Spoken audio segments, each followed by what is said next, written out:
இந்த வீடியோவில் நம்ம எதை பற்றி பார்க்க போகிறோம்னா ரேஷன் கடையில் பார்த்தீங்கன்னா தற்போது புதிய திட்டம் ஒன்று தொடங்கப்பட உள்ளது. அது என்ன என்பதை பற்றி இந்த வீடியோவில் நம்ம டீட்டெயிலாக பார்க்க போகிறோம். முதலமைச்சரின் தாய்மானவர் திட்டம் நாளை தொடக்கம் சொல்லி மென்ஷன் பண்ணியிருக்காங்க.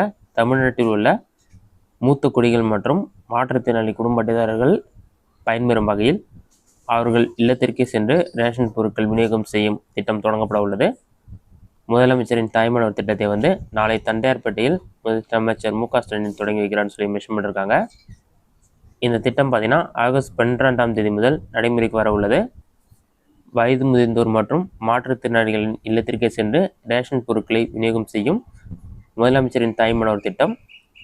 இதில் பார்த்தீங்கன்னா 16,73,333 குடும்ப அட்டைகளில் உள்ள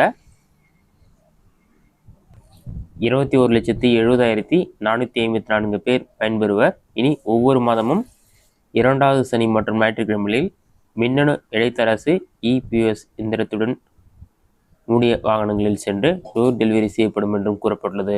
இதுதான் தமிழக அரசின் புதிய திட்டங்கள். இது மட்டும் இல்லாமல் உங்களோட ரேஷன் கடை திறந்துள்ளதாக மூடப்பட்டுள்ளது ஆன்லைனில் நீங்கள் செக் பண்ணுறதுக்கு ஆப்ஷன் கொடுத்துருக்காங்க. அதை எப்படி செக் பண்ணுறது என்பதை பற்றி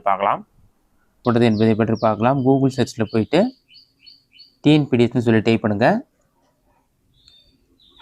அந்த மாதிரி நீங்கள் டைப் பண்ணி வைக்க கொடுத்தீங்கன்னா ஃபஸ்ட்டு உடனே tnpds.gov.in ஒரு வெப்சைட் ஆகும். அந்த வெப்சைட் செலக்ட் பண்ணுங்கள். வெப்சைட் நீங்கள் செலக்ட் பண்ண ஒரு 5 செகண்ட்ஸ் ஆகும். லோட் ஐக்கான் நம்பருக்கு இந்த மாதிரி ஒரு பேஜ் ஓப்பன் ஆகும். இதிலே பார்த்தீங்கன்னா பொது விநியோக திட்ட அறிக்கைகள் ஒரு ஆப்ஷன் கொடுத்துருப்பாங்க. அந்த ஆப்ஷனை செலக்ட் பண்ணுங்கள். அது நீங்கள் செலக்ட் பண்ணிட்டு பாட்டமில் ஸ்க்ரோல் பண்ணிங்கன்னா மாவட்டம் பேர் எல்லாமே இருக்கும். உங்களுடைய மாவட்டம் என்னவோ அதை செலக்ட் பண்ணுங்கள். மாவட்டம் செலக்ட் பண்ணி உங்களுடைய வட்டம் செலக்ட் பண்ணுற மாதிரி இருக்கும். உங்களுடைய வட்டம் எதுவோ அதை செலக்ட் பண்ணுங்கள். அடுத்ததாக கடை குறியீடு, கடை பொறுப்பாளர் பெயர், கடையோட பேர் இருக்கும். கடையோட பேர் தான் உங்களோட ஊர் பேர் மென்ஷன் பண்ணியிருப்பாங்க. உங்கள் ஊர் பேர் கண்டுபிடித்த பிறகு கடை குறியீட்டு எண்ணை செலக்ட் பண்ணுங்கள். அதை நீங்கள் செலக்ட் பண்ண நெக்ஸ்ட் பேஜ் ஓப்பன் பண்ண பாட்டமில் ஸ்க்ரோல் பண்ணிங்கன்னா நியாய விலை கடை தகவல்னு சொல்லி கொடுத்துட்டு கடை திறந்திருந்தால் ஆன்லைன் சொல்லி க்ரீன் கலரில் இருக்கும். கடை மூடப்பட்டிருந்தால் ஆஃப்லைன் சொல்லி ரெட் கலரில் இருக்கும்.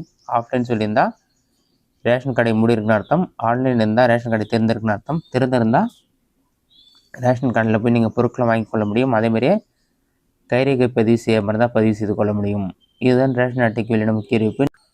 இந்த வீடியோ உங்களுக்கு யூஸ்ஃபுல்லாக பண்ணிக்கிறேன். இந்த வீடியோ பிடிச்சிருந்த லைக் பண்ணுங்கள். இந்த வீடியோவில் வேறு ஏதாச்சும் டவுட் வந்ததுன்னா கமெண்ட் பாக்ஸில் கமெண்ட் பண்ணுங்கள்.